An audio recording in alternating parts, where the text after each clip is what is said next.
Guruganeshabhyam Namaha. In Sanatana Dharma, Hinduism, there are thousands of paths. There are millions of gods and goddesses.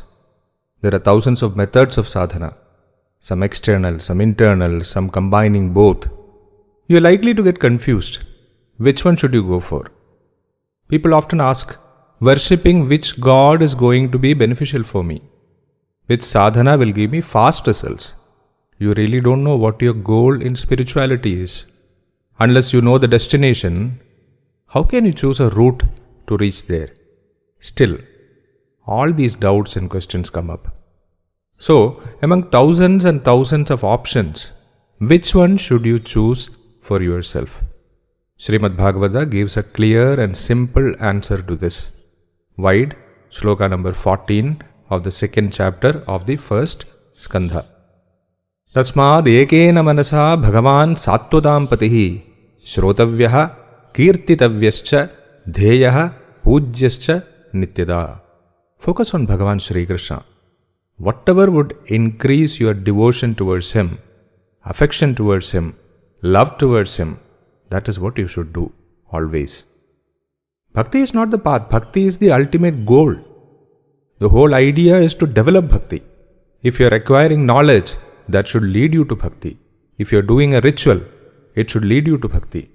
If you are listening to a beautiful devotional song, that should lead you to bhakti. If you are doing charity, that should lead you to bhakti. Because bhakti is what even the omniscient rishis aspire for. Because bhakti is what the self-realized saints aspire for. Because the place of bhakti in the spiritual ladder is even above moksha, even above liberation. If someone is giving you a choice between moksha and bhakti, then you should choose bhakti. Moksha can wait. Bhakti is invaluable. It is rare. That is what Bhagavata says.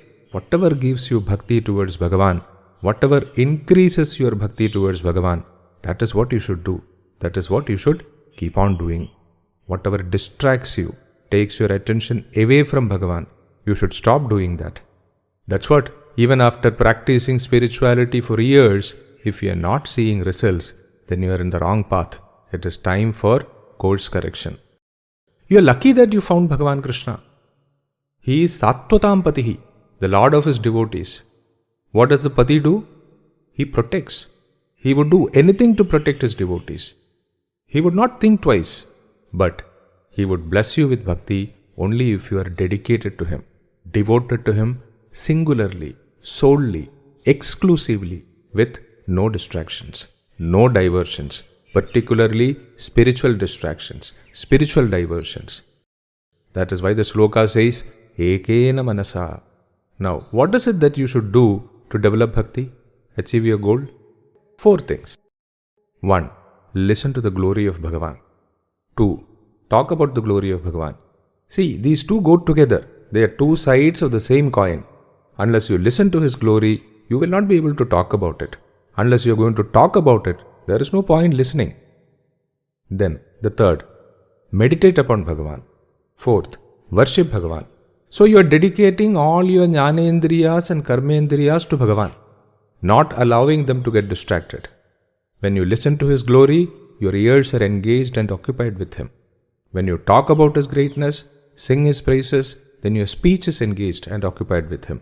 When you meditate upon him, your mind is filled with him. When you worship him, your eyes, they behold his beautiful figure. Your skin touches him. Your nose is immersed in the fragrance of the flowers and agarbatti that you have offered him. Your hands, legs, the whole body is dedicated to his service. This is what you have to do every day, always. Harihi Om.